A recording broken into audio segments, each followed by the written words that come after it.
In the kitchen, she suddenly collapsed while stirring soup and humming a lullaby she used to sing to our daughter. Her body hit the tiles like a dropped marionette, limbs limp and lifeless, the sound echoing sharply and finally cracking something deep inside of me. Rushing her to the hospital, she remained unconscious, connected to machines that beeped and hummed, with wires and tubes invading her body.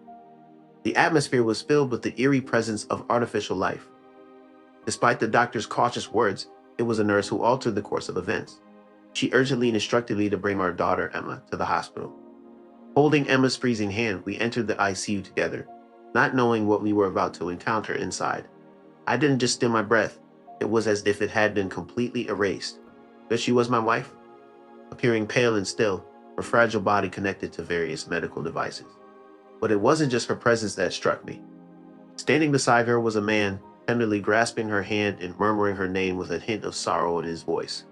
As we walked in, he glanced up, causing a twist in my stomach as I recognized him. Our colleague, the same person she occasionally went for lunch with, the same individual I had once shared a drink with at her office event. I greeted the man, who now held my wife's hand in a way that felt like he was grieving her loss already. When his gaze met Emma's, he rose from his seat. "You must be her daughter," he softly whispered. "No," I replied firmly, "she is my wife. They say betrayal is a gradual unraveling, a silent decay that gnaws at you day by day." But within that moment, everything exploded into an instant and devastating realization. The following hour was a haze of confusion, with medical staff asking questions that I couldn't comprehend, while Emma tugged at my sleeve, seeking reassurance about her mother's condition. I maintained a facade of composure, masking the vast and icy turmoil churning within me. Our marriage had spanned 15 years, filled with shared schedules, morning coffees, bedtime routines, and now it all felt irreparably shattered. I used to be the one with dreams, building and providing, while she brought balance, organization, and nurturing into our lives.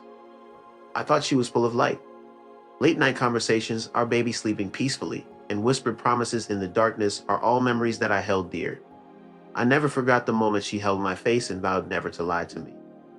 Naively, I believed her, but the signs were there: avoiding eye contact, frequent work dinners, and forced laughter that faded when I entered a room. The moment of truth came when our daughter, Emma, discovered a love note in her lunchbox that wasn't meant for her. While Emma thought it was a prank, I knew better. I didn't immediately confront my wife.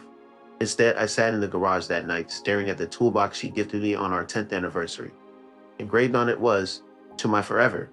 I realized that forever had an expiration date. So I wiped away my tears and started to strategize. I secretly synced her iCloud to my laptop, installing undetectable software to monitor her activities.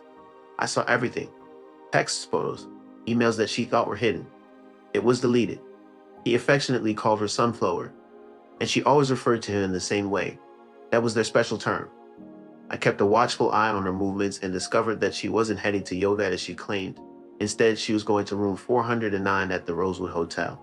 I meticulously gathered evidence, taking photographs, collecting receipts, and documenting everything. I was convinced that she was plotting to leave me for him. However, the toxicology report revealed this shocking truth: she was being slowly poisoned, but not by me. This revelation led me to dig deeper into the situation. It turned out that her Sunflower had a troubling history, including a violent ex-wife with a restraining order and 2 former partners who died from accidental overdoses. These alarming patterns were right in front of me all along. It became clear that he was methodically drugging her to eliminate me and start a new life with our daughter. I wasn't sure if she was aware of his intentions or if she was pretending not to notice. At that point, it didn't matter.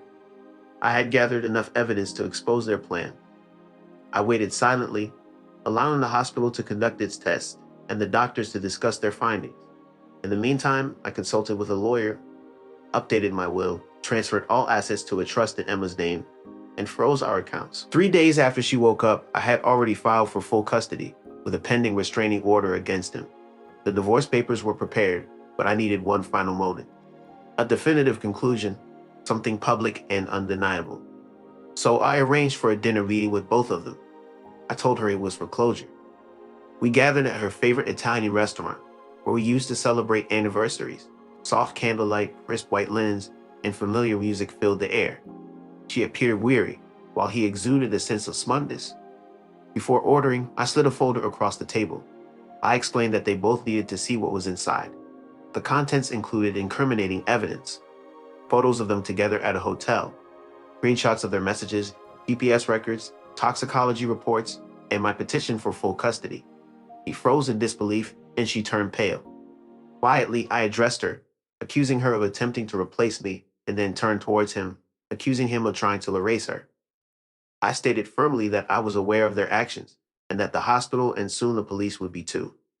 He stumbled over his words, denying the accusations, while she swiftly turned on him with a mixture of rage, shock, and a profound sense of betrayal upon betrayal. When the check arrived, he had already disappeared. She was sobbing quietly into a napkin.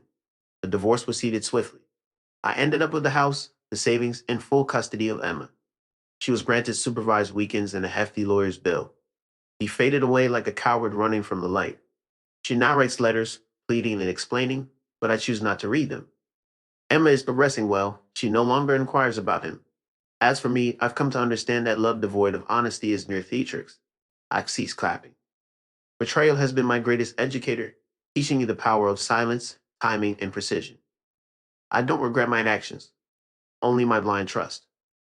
I rectified that with diligence, evidence, and a decisive move that left no opportunity for applause. Only checkmate.